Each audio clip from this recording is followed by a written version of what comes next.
So I've got my eggs in there. The next thing we're going to do is add, I'm going to mix that up a little bit.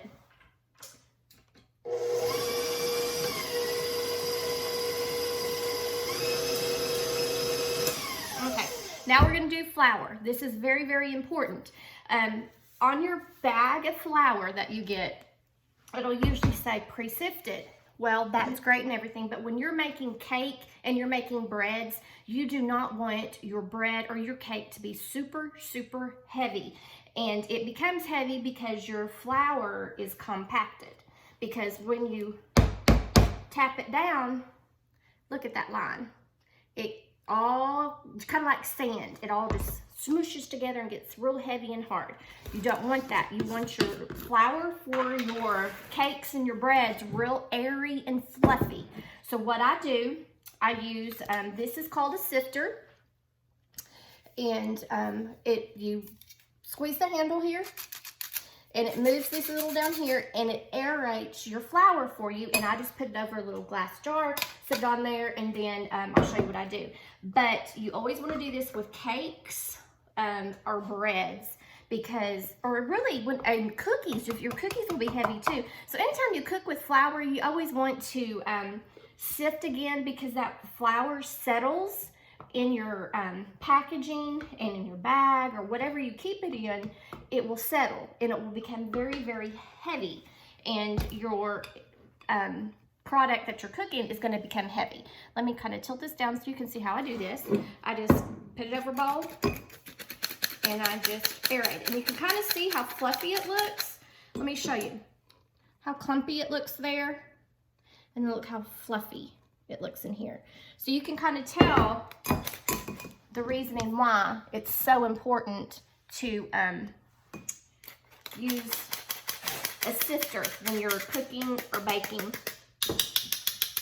But the one thing you do need to remember is do not put this in water. Just kind of tap, tap, tap to get all the flour out of it. It comes out real easy. I would use a damp washcloth or a sponge on the outside to clean the outside, but don't put any water in here, or else if there's any flour left in there, it's going to clump up hard as a brick, and then you're going to have to throw your sifter away.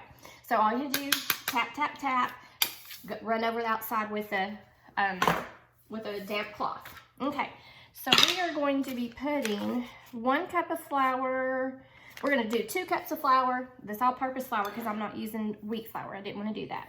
And of course, I used my 1 cup that I have with my egg, but that's okay. So I'm just going to go ahead and fill up my cup and just kind of let it fall in itself. It looks like it might be compact, but it's not going to be as compacted as what it was coming straight out of your storage device. So when I get it almost full, I'm going to go ahead and get a spoon. And I'm going to start spooning it in so that I don't compact it too much. I'm going to just let y'all kind of watch me do this down here. And I make a mess. I'm a messy cook, but hey, you can always clean your kitchen when you're done. So I've got all my flour on here, and in order, the way you want to make sure that you have this good, you don't want to tap it down, because it's going to pack it down, and you want to make sure that you have exactly the amount that you need in there. So you're going to take a knife and you're just going to rub it back and forth, and then rub the excess off into your cup, and then you're good. That is an aerated, sifted 1 cup of flour, and I'm just going to kind of mix it on each side, fluff it up on each side. Now, if you're using a hand mixer, I probably wouldn't put it all in at one time, because it just makes it so thick that it's kind of hard. But since I have my KitchenAid, it's a lot easier. I never did that with my hand mixer that I had for like 10 years, one before I got, well, no, how long were we married? We were probably married 20 years. I used that hand mixer for 20 years. So husbands, if you're watching this, this is perfect gift for your wife, but don't give it to her for her birthday.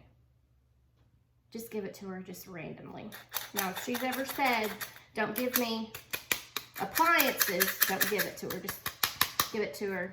Just have it sitting out on the cabinet or something. I always tell my husband, don't buy me a vacuum cleaner for my birthday or Christmas. That would not be a good thing. So he just bought, like I said, he bought this for me after I had surgery. And it was going to be a long recovery. And he had known that I wanted one for a while, and he was so sweet to let me get it, or to get it for me. And then I'm going to go ahead and scrape that flour back and forth until it's all done. So here's my cut number 2 going in. Actually, let that down a little bit, make it a little easier. Okay, so the next thing we're going to do, we are going to put salt and baking soda in.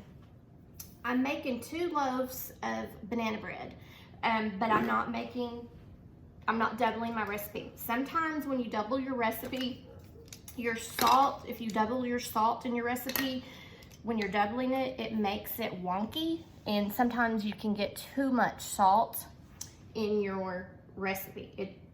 I don't understand the reason for that, but it has happened numerous times. So whenever I cook, I make a batch, rinse my batter bowl out, make another batch. Okay, so we need ½ teaspoon of salt. And look at me, I'm getting flour everywhere. ½ teaspoon, here's my salt.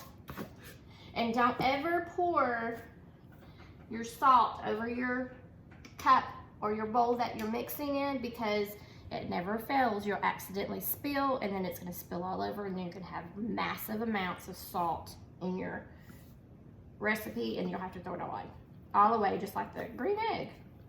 So I just kind of put it out here. ½ teaspoon of salt, and I am going to shake it around on each side to make sure that it mixes in with that well with the flour. So that was our salt.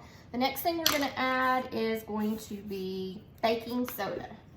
So I just like to put my baking soda in something that is airtight, because we live in a humid climate, and it can get clumpy if I have it out too long, because sometimes I don't use it very often. Okay, so 1 teaspoon of baking soda. Okay, so also, this is where you also use your knife. You want to make sure that you just scrape it off, and that is the perfectly measured 1 teaspoon of baking soda. And I'm going to do it the same way with the salt. I'm going to sprinkle it around, make sure that it gets mixed and incorporated really well. So I've got all that in, and I'm just going to cream it up, or mix it all together. I'm going to mix this for a little bit, and I'll come right back to you. Okay, I've mixed all that up. I'm going to take my paddle out, and I'm going to bring my bowl over. I'm going to scrape everything off of my paddle. Make sure, get that.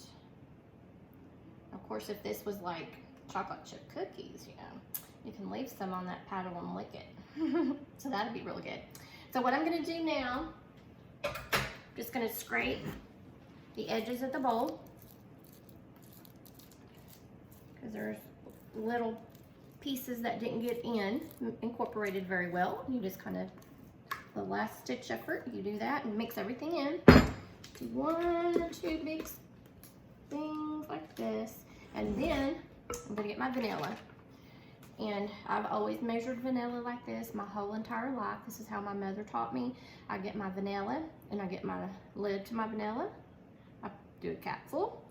I always have done a capful my whole entire life. I've never measured vanilla, but you know, if you want to measure everything, you can. Then I'm just going to spoon or stir in that vanilla real good. Okay, so one last thing to tell you before we put this in the pan. When your instructions say flour and grease a pan, this is what it means. I have 2 pans. I only have 2. I cook, this is a Pampered Chef bread pan, and I have had this for probably 25 years. Love Pampered Chef. Almost all of my kitchen's Pampered Chef. And then I just have this regular tin pan. I like this because I think it gives it a better crust around it, but you know, it doesn't matter. They both cook the same. I mean, I don't have any problems with it. So what I do, when you're going to grease and flour your pan, you're going to get a napkin and you're just going to fold it around your hand because it covers your finger. I'm going to use coconut oil. You can use butter. You can use Crisco, any kind of thing like that, shortening. And all you do is you rub it all over your pan, all over the bottom and the sides of your pan. Make sure you get good in the creases, and you're gonna get up on the sides because your bread will stick if you don't. You're gonna get it up there real good, up on the sides. And then this is what you do. You get a little bit of flour, just a little bit, you put it in your pan, and you tap it around. And that's gonna coat the bottom of your pan so that your bread, your cake, whatever you're cooking is not going to stick. And just kind of shimmy it around. You can see where I missed a spot right there. So I'm just gonna pick up my napkin again, and I'm just gonna swirl over that, and then tap, tap, and then it's covered. It's a little lighter, but it's covered if you want to get close and see. Okay, so that is it. And then all you have to do is just tap it back into your flour. Okay, so here we go.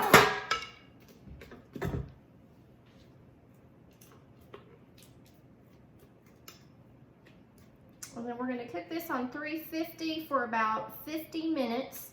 And then when we're done, we're going to check it with sticking a knife in the center of it. The knife comes out clean without any type of batter on it. It means it is ready to pull out of the oven.